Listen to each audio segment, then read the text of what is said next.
So we are back.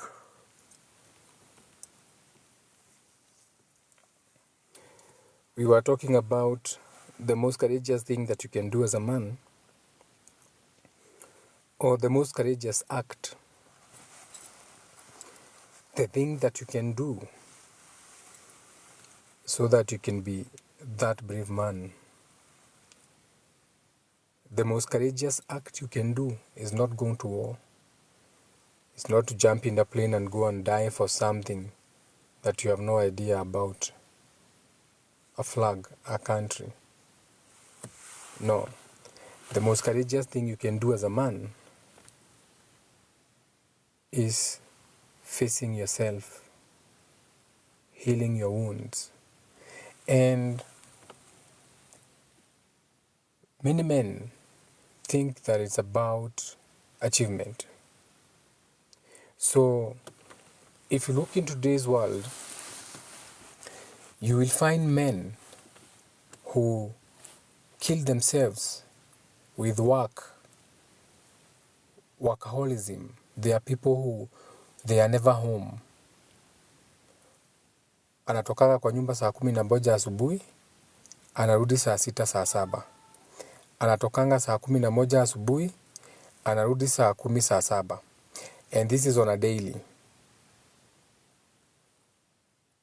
So these men, they are trying to achieve more.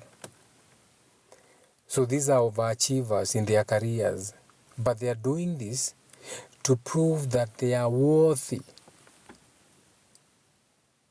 Because they never got that from their father. So they are trying to prove their worth. But it's not even about the world. It's not even about how much money they are earning. They are trying to prove their worth to their fathers. So the fathers who raise these boys, or these men, traumatize these boys. So these boys now are workaholics.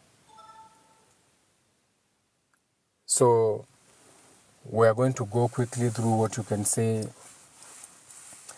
how you can tell, or how you can see a father wound in a man.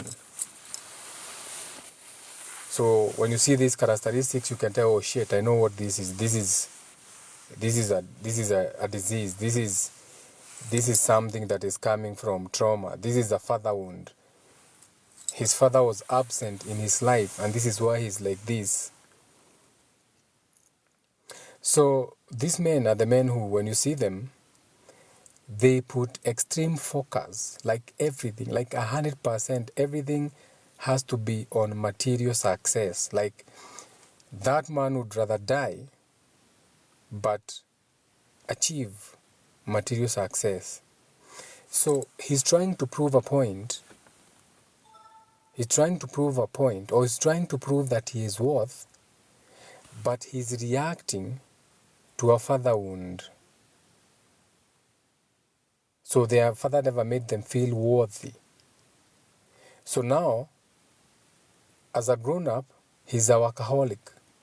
Hawa ni wale wazee wapatikanange kwa nyumba. Children rarely see them. They know they have a father. Wanasikianga saa zingine hata gari ikikuja na ikitoka, but they rarely see their father. Even when they see their father, he's always working on something. He's always on the computer. He's always going to pick some paper. He's always talking on the phone. He's a workaholic. So the father is a workaholic because his father never told him he was worthy. And now this man is repeating the same generational curse. Now he became a workaholic. He has no time for his children. So he's repeating the same generational curse.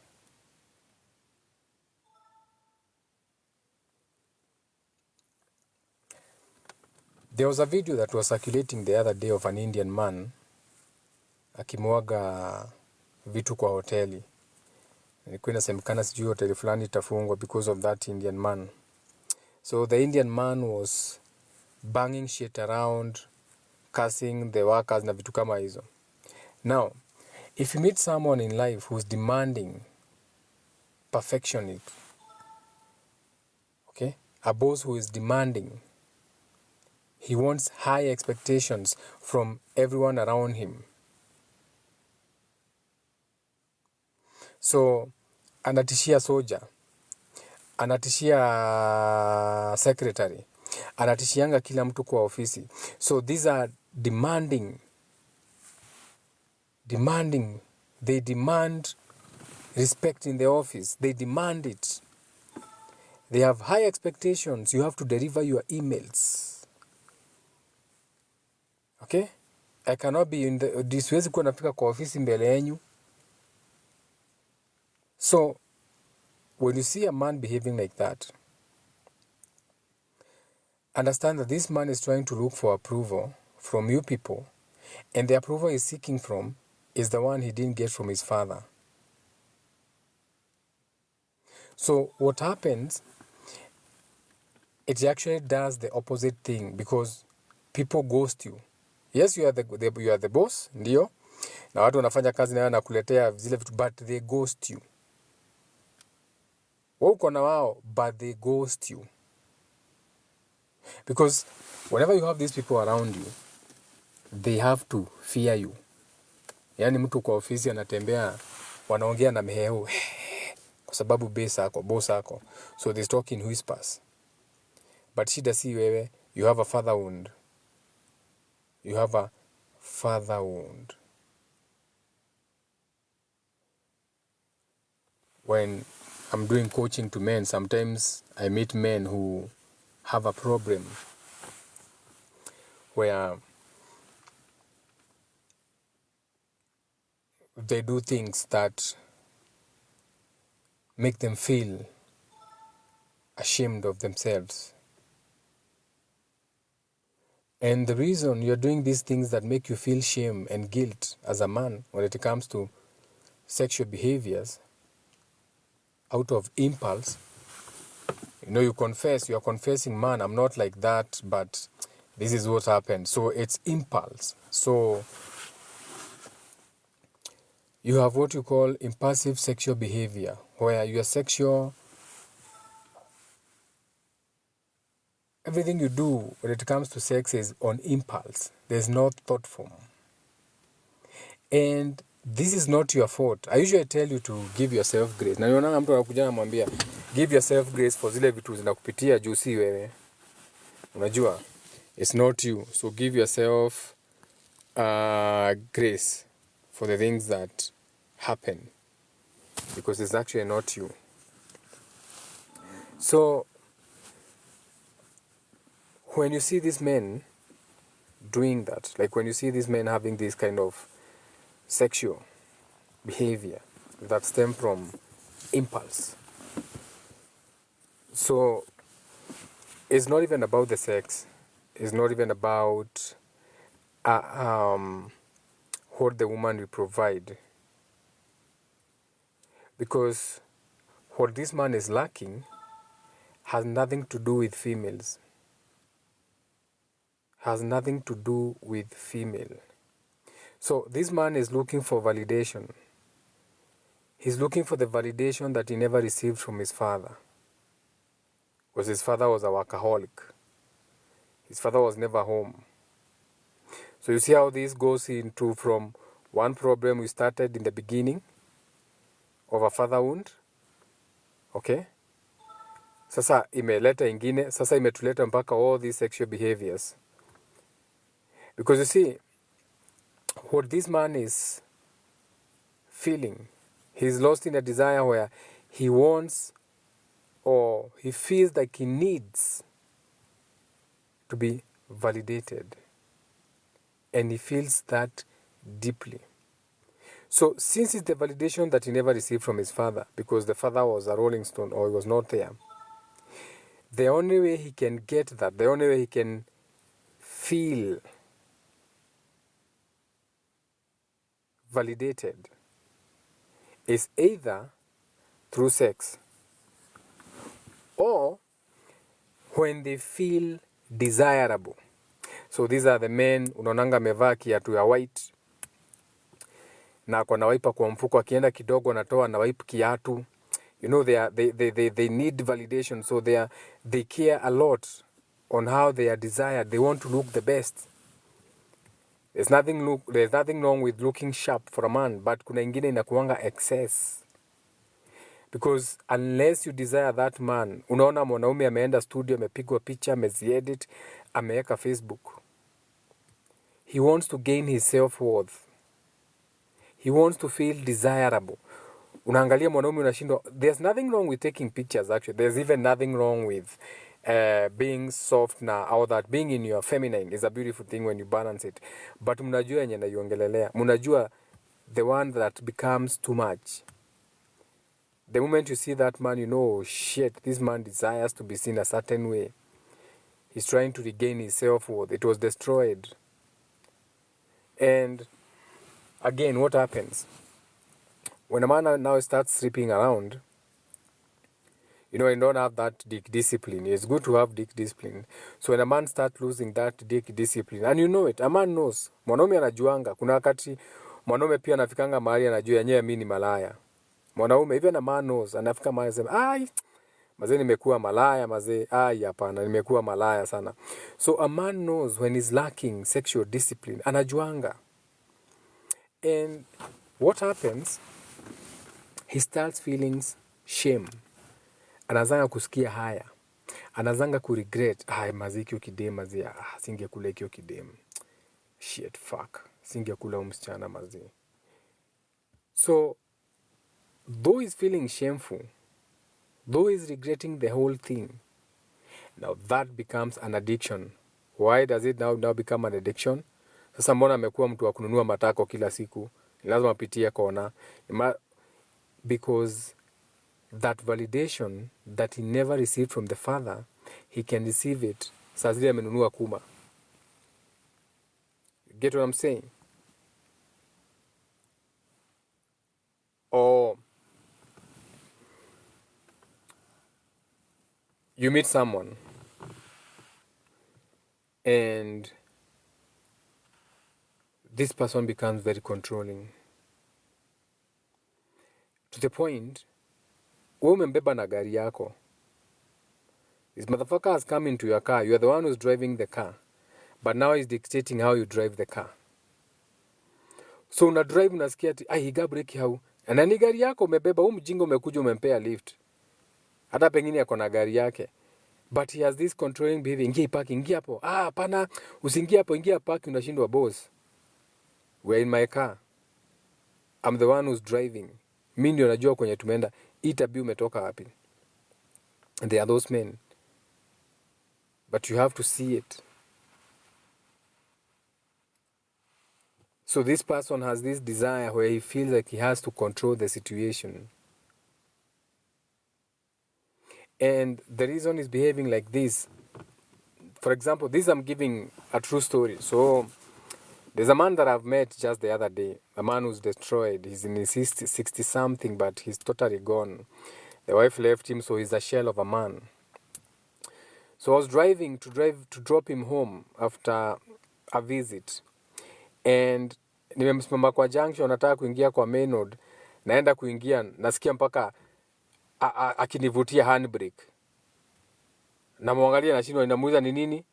Ananiambia ati unajua hiyo gari nimeona ni kama inakuja sana, nikafikiria utatoka. So he doesn't know it. But this is a man who has father wounds. Okay? So akona to behavior. He's like my dad. Controlling behaviors. He wants to control everything. Hata control mpaka wale watu utaongea nao majirani. Unahaidia doneke. Usisalimie watu na gari yako ukikuja hapa, unapigia watu mahoni huku hata kama ni majirani. Wacha nao siongeangi nao. So those controlling behaviors that you see with your fathers, where they feel like now, since I'm your father, I can control every situation. Those things came from those fathers that raised them up. So they are father wounds. So when they were growing up, their father figure was not stable. They had too many fathers. Uncle John leo, wakianza kuzoea Uncle John, mama anaanza na Uncle Karanja before akae na Uncle Karanja. So hii ni familia yenye unakutanga ako na watoto 5 na wote they are fathered by different men. Shout out to my grandmother, is one of those women. My grandfather ni Mukurino, my grandmother ni Mukurino. Anaishi Nakuru, Njoro, Viavi. Mukurino, hakuwahi olewa, watoto 7 na kitambaa from different fathers. Okay, father figures, father wounds. So this is a person who grew up, but the environment is very unpredictable. So they didn't have a predictable parent. Their father was not home. So their home was not stable.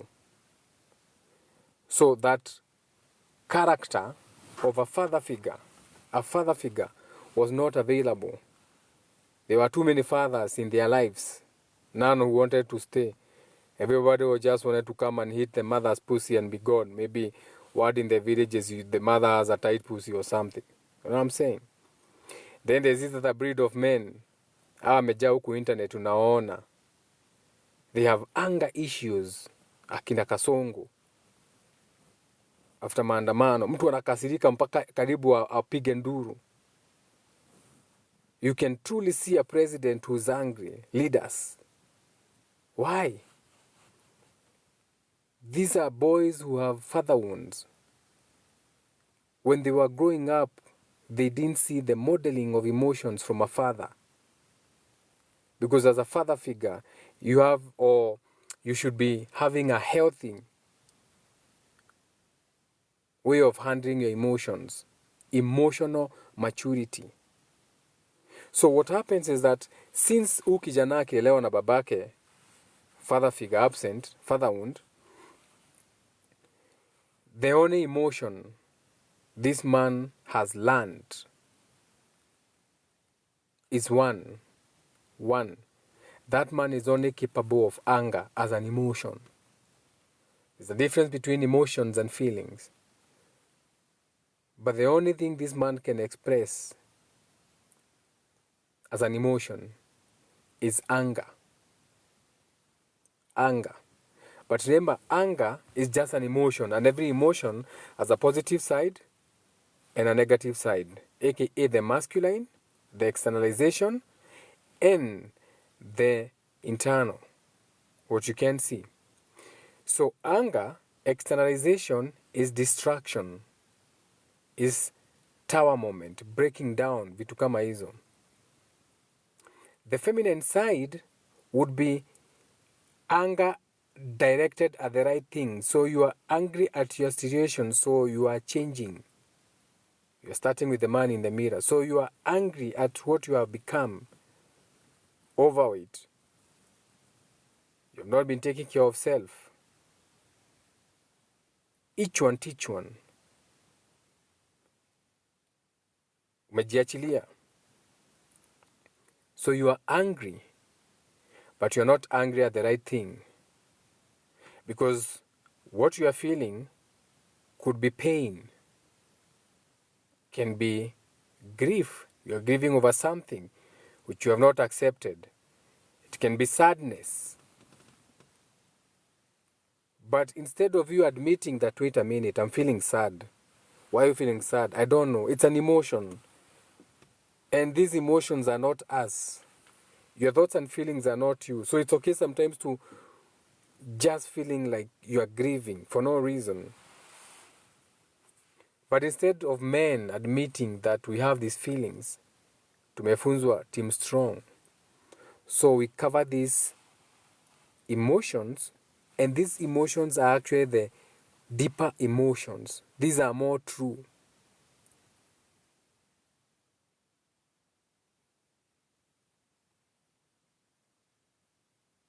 So anger as an emotion has safer. Remember, anger destroys, breaks down stuff, lashes out. That's external. On its safer side, anger as an emotion, on the safer side, that is where we have things like sadness. That's anger. pain. That's anger. You're angry at yourself for not saying something. You're angry at yourself for letting go. You're angry at yourself for having been used. Grief. You are grieving.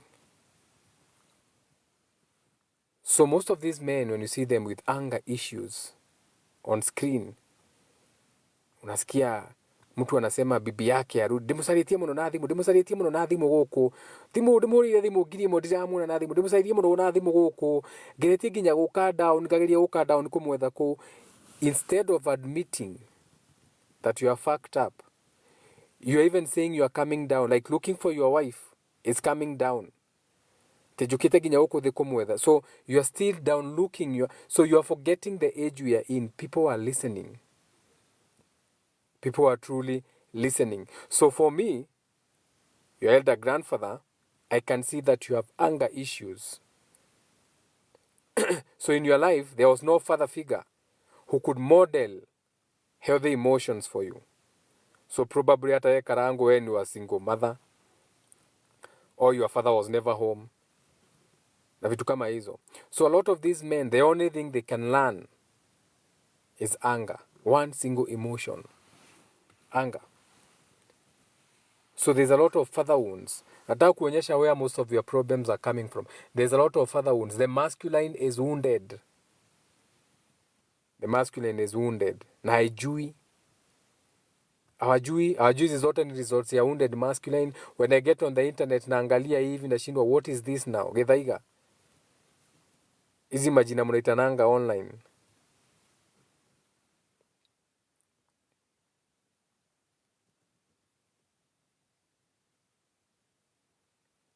These men who don't speak. These men who they suppress their emotions. These men who are people pleasers. These men who avoid conflict. Sometimes conflict is very necessary. No, sometimes you need to be punched in the nuts. Kuna mahali inafika. We cannot avoid conflict. Today like was one of those days. Okay? Conflict is necessary. Ndio tuna solve issues. So when you meet a man emotionally suppressed, aongeangi, mwanamume wangu ananga kuanga amenyamaza, sasa huyu akiitwa kweli atakuja. Si unajua venye anakuanga ametulia. So when that man was growing up, there was no one who was modeling. He's growing up. No modeling of positive things. He doesn't know how to express his feelings. He had no father figure. So when he was growing up, he would avoid fighting with boys because there was no father figure to tell him whether to fight. The mother would tell him, kijana yangu usichapwe kuja, unajua kijana mzuri apiganangi. So there was conflict avoidance. He's growing up without a father figure. He becomes a people pleaser.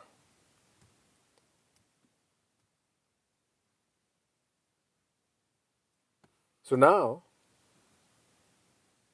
he's grown.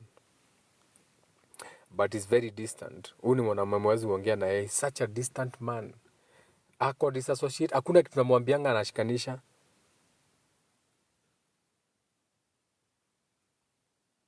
Ashikanishangi.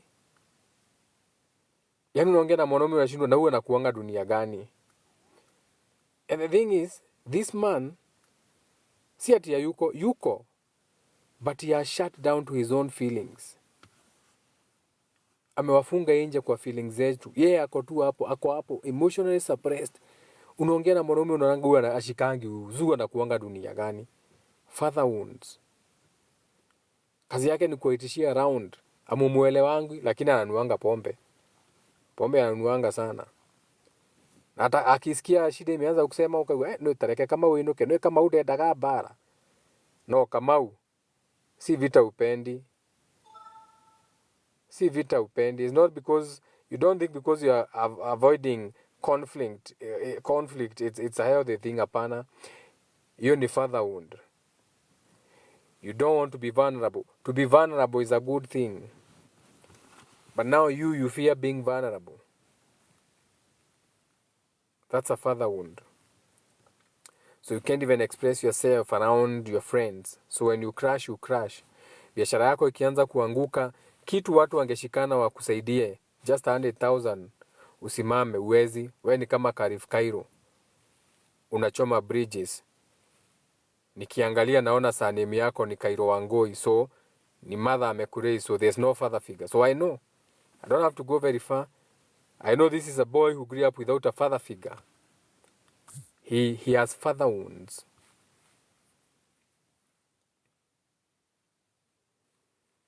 Mko na shida ya kuachwa, Karif Cairo. So that is why you have to impress girls with cars and trips and do all these things to them. Because you have abandonment fears. Because you are abandoned by your fathers. You are abandoned by your father. So those abandonment issues ndio zinafanyanga ukienda kila mahali Karif Cairo lazima ungetuonyesha msichana, umeweka msichana hapo mbele. Unaenda ukituonyesha miguu. Unaenda ukituonyesha uko na Porsche ukisimama hapa viewpoint. Na si kupenda kwako, you had abandonment fears because when you were growing up there was no father figure. You have father wounds. So that physical abandonment by your father or that emotional abandonment because maybe your father was too busy working, alcoholism, workaholism. So that abandonment becomes very deep trust issues when it comes to dealing with other people. So your trust issues, lazima uweke msichana karibu na wewe saa zote. Ikikuja ni relationship, uwezi achiliwa msichana aende. Afadhali ubebe yeye na ndege, ashinde kwa Porsche yako, ushinde ukikisikisi yeye ukituonyesha huku nje, ukituambia uko na model because you have abandonment issues. Karif Cairo. So to cope with that, you become chronically jealous. Ndio maana sasa tunaona WhatsApp zako zikitoka ma WhatsApp venye ulikuwa mpaka unaambia bibi yako, bibi ya rafiki yako unamwambia atakuliwa. Boss, unajua unagongewa na wewe ni mwanaume. Men code, there are some things we don't talk about. So now you controlling your partners. Now you become a boyfriend that is clingy. Now you are needed to your girlfriend. Umempeleka kugong, kupeleka pikipiki. Sijui mara umempeleka wapi. Now you become an overbearing man. You are all in her everything. Akienda saloon umemfuata. Huyu ni mwingazi juu na huyu ni model. Umempeleka hotel. You are too much. Father wounds. You have fear of being abandoned because your father was not there. Hizi zote tunaziona tu. Wewe unaangalia Karifa hiyo, mimi naona father, unaona huyu sasa na yeye ya ati anaitwa nani sijui nani Wagoi. Hata sana ni ya mama no wonder kimeumana hivi.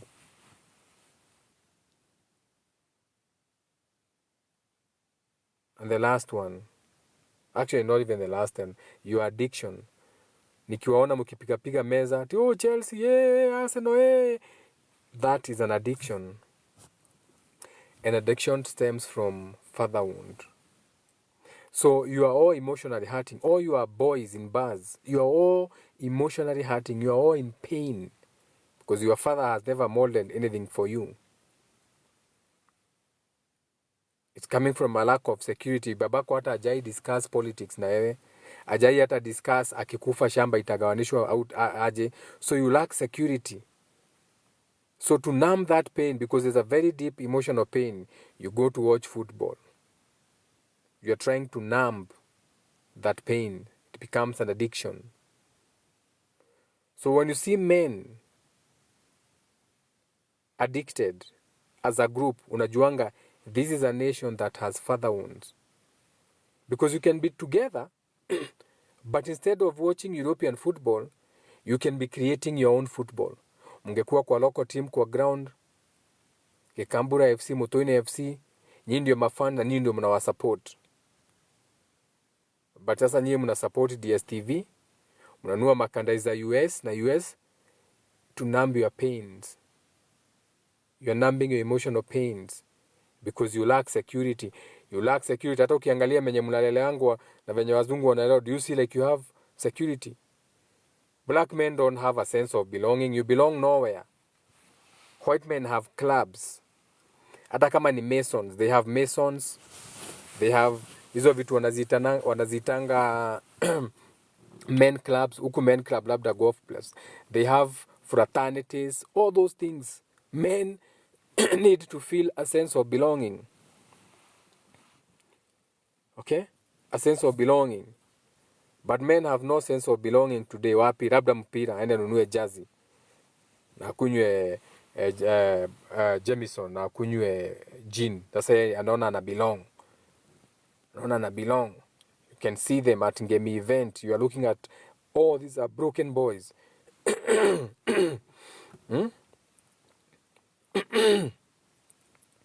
So when you are growing up, your father was not home. He was absent. So because your father was never home most of the time, and when he was home, he was very critical of you, what happens? You develop low self-worth. So now you don't even want to do anything because you fear judgment. Utaki kufungua hiyo biashara yako, unaogopa watu watasema nini. Ulikuwa umesema utanunua busheri pale, uanze biashara, juu uko na 300,000 umeweka kando, but huwezi fungua hiyo butchery because you are fearing how people are going to judge you. So now you are procrastinating. And it is stemming from a father wound. Like, this is why I say, like, when you're doing shadow work, it goes very deep. You have to see it in so many ways. And you nilisema, the most courageous thing you can do as a man is to face yourself and heal your wounds. Unaziangalia unasema, shit man, this is me. This is me. I thought this guy alikuwa anakuja nimsaidie, but naenda kumsaidia naona, this is me. So wewe, start with yourself. Start with yourself. Because a lot of these women are in relationships with men who have father wounds. Na wameanza kuziona. Excuse me. I don't have water in the car. Wameanza kuziona. These women can see these flaws in men. Nowadays unaongea na women unasikia, mimi mtu wa hasira siwezani naye. Mimi mtu wa kugongesha vitu siwezani naye. Wewe unajua ni father wound, but the women are not taking nonsense. Okay?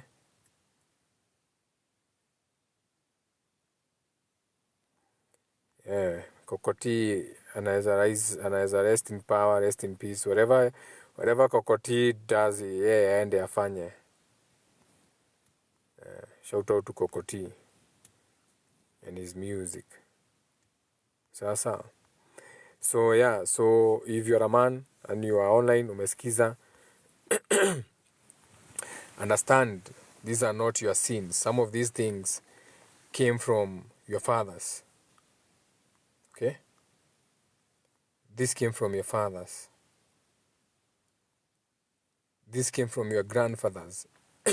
Because no one has been speaking the way we speak. These things don't have schools. Hakuna shule hizi vitu naongeanga hapa. We don't have schools for this thing. And they are not going to bring them because when you're empowered, you become very powerful. And they don't want people who are empowered. They want workers, not people who can heal and think for themselves. You get what I'm saying? So, give yourself grace. Give yourself grace.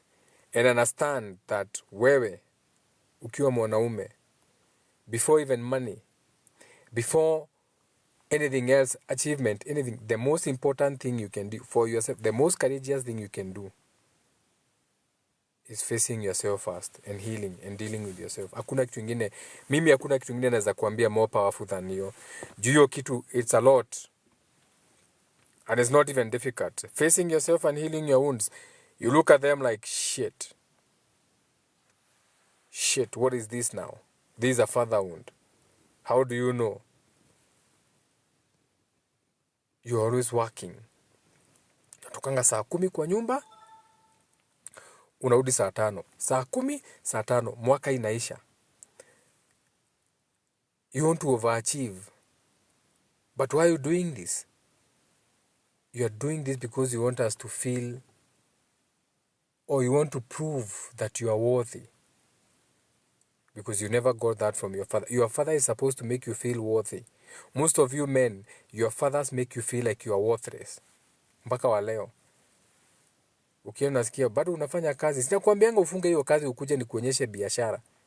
Na babako mwenyewe hajaifungua hata kiosk, but he's trying to advise you on business. Aya, no karege, na iwo jigwa na ilo viadu meka matenda. Wewe ika matenda. Kwani uwe patangi matenda kama wanaume wengine. So your father has always made you feel worthless. Worthless. So now you are a workaholic. You are trying to prove that to your father you are not worthless. Your father doesn't give a shit. He doesn't. He doesn't even know how to start caring for you. You are focused on material success. Hakuna kitu kingine nakuanga kwa kichwa yako ni gari. Nataka kununua gari gani? Nataka kununua gari gani? Niko na gari 2. Nafikiri ninunue gari ya 3. Na ile kaproti iko pale. So you are extremely focused on material success. You have no time for any other thing. You have no time for your family. The same way your father had no time for you. He made you feel worthless. Now you're also making your children feel worthless. They don't deserve you at all.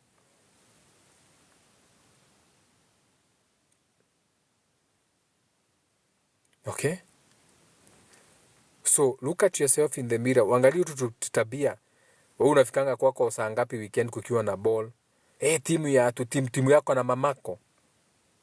Timu yako na mamako. Tumenunua muthaki muramugura muthaki ungi na andu muramugura mwe nao. Hata kujui. You are a fan. Consume. Drink their Guinness drinks in Africa. Kampuni ya mzungu, DSTV ni ya mzungu. You just consume and sit your ass down.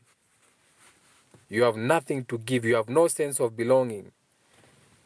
It's not in African culture. There's no sense of belonging. Hakuna, ndio maana the only remaining thing ni moshene TikTok kama wa mama. Discussing other men. Chai. Those are men. Imagine men. Sasa ndio wanakunywa chai. Akina Mbanya.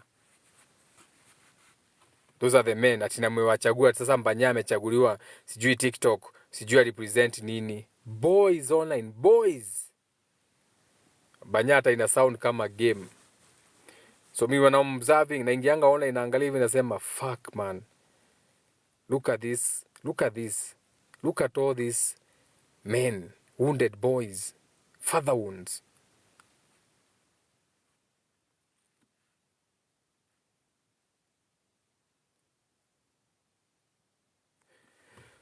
Anyway. Tuendeni tukalale. Wenye wanaenda kulala. Tomorrow is another day. We were live during the day, parenting Tuesday. I just felt right, like touching on this one because I was talking to someone online, some consultation online, na nikaona wacha niingie hapa niongee kidogo about father wounds. Okay. So let me see if there's a question. Niongeza volume na yai ikaenda kulala. Imekuwa trigger doi.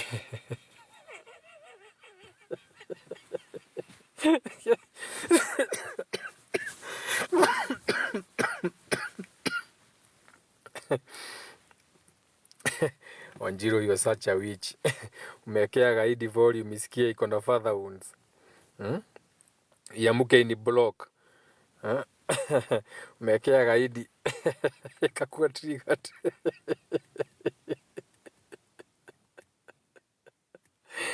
Oh my God. Oh, I feel sorry for these men. atajua wewe ni wa Njiro, ni akumenya wewe Njiro, ni akumenya wewe Wĩirũ, Njiro Wĩirũ. Okay, Njiro Wĩirũ. Shout out to the bombers of Thairu. That was my healing journey. Sasa, what about the men and women who have online wars of people?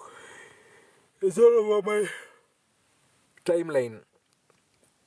The wars on Facebook na online, they are serving a purpose. They are serving a purpose. Ziko na purpose yao beyond what you think is happening. Ziko na purpose. There's a reason something has to crash there. These online wars. They are very good because they are destroying the patterns. They are destroying things people thought they had to go up certain way. Kama, for example, your story ya kina Karango is a very beautiful thing. It has liberated that woman. Unajua, it is better than FIDA 10 times. FIDA ingetake 30 years kuseparate wa watu na bado wangefinyilia mama. Okay, so it's showing you that we're in a new world where as a collective, Aquarius season, the power is with the people. The power is no longer with the government. The power is no longer with the courts. The power is no longer with those. The power is with the people again, once again. That's how you know that you're in a new age. That's how you know that you're spiritually awakened. That's how you can see the power being given back to the people, but amjui kutumia. Unaona? So again, you're given back the power, but now you start fighting self. Unaona? Mtu kama huyu mama mmetoa TikTok, anaitwa Jacqueline. You don't kick her out of TikTok or dismiss her. You talk to her. You make it make sense. You don't destroy each other. We're in a time of shoshu. Ameserve purpose yake, and some people may forget and get greedy. And it's normal. It's normal. Greed is one of the 7 deadly sins. Right now, the 7 deadly sins are roaming the world. Right now. The trumpets have already sounded.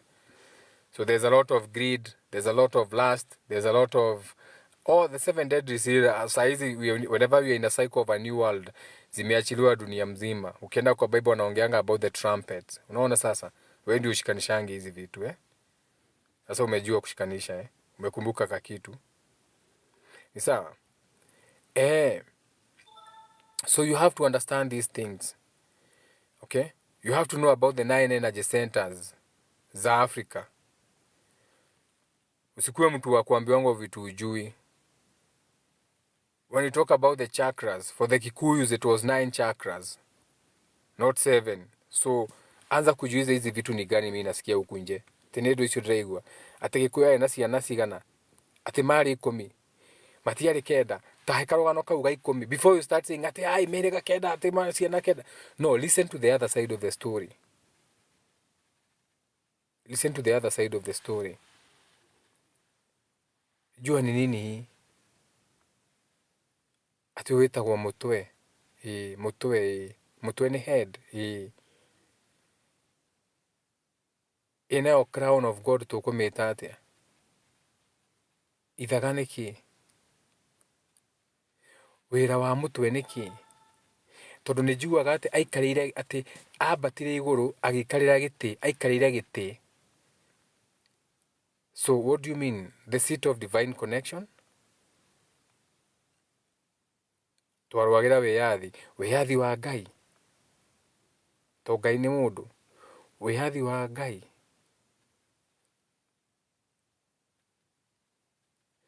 Koguo dira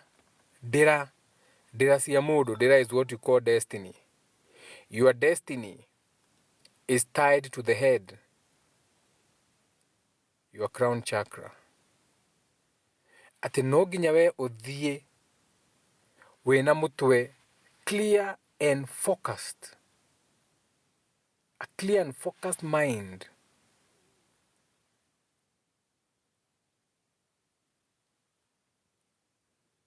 Otherwise you will be wandering.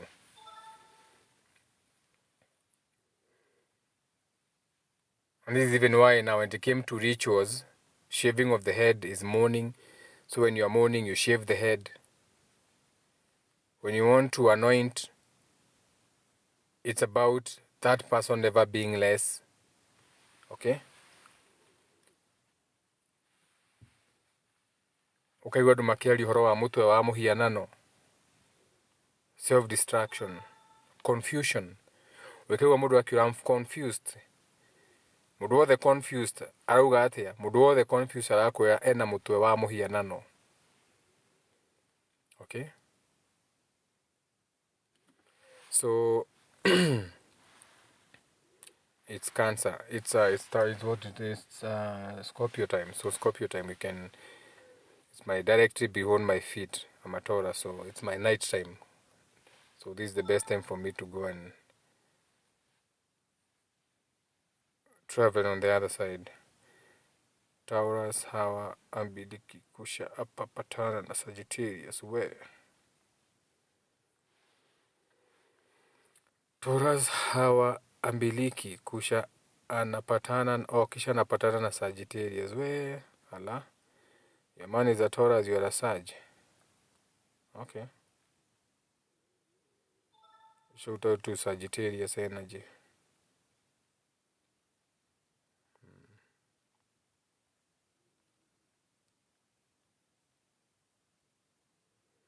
That's the only way I can pass a message. Nikiongea na nyamaza, asemi lolote. Yeah, let him, acha asikize. Acha asikize. He has a father wound, so pengine atapona. Or maybe not, who knows. So shout out to everyone in the space, each one teach one.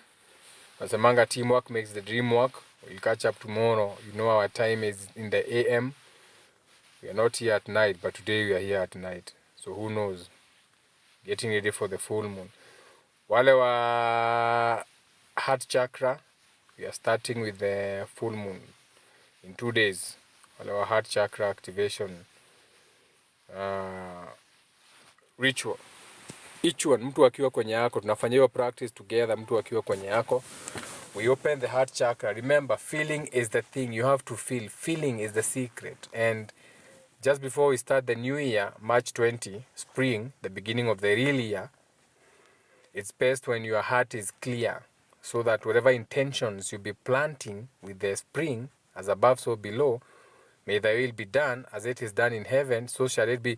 As we are doing that, our Father in heaven, the Lord's Prayer, as we are doing that, as the ground is spring, kila kitu unapanda, na wewe pia kwa kichwa unapanda with a clear heart. So for those one, for the practice, inaanza in 2 days. Okay? In 2 days. So you can WhatsApp. My WhatsApp number iko hapo. WhatsApp, the WhatsApp number, uweko kwa community page. Ukiingia kwa community page, if you want to do that heart chakra activation ritual, ukiwa kwenye uko, you follow the prompts. Either people will be doing it as a group, ufanye. Kama utaki, ukae. If you are scared, go to church. Sasa. So, do have a beautiful evening. Ciao, ciao. What can I do but say you're welcome? You're welcome and thank you. It was a short one. See you on the next.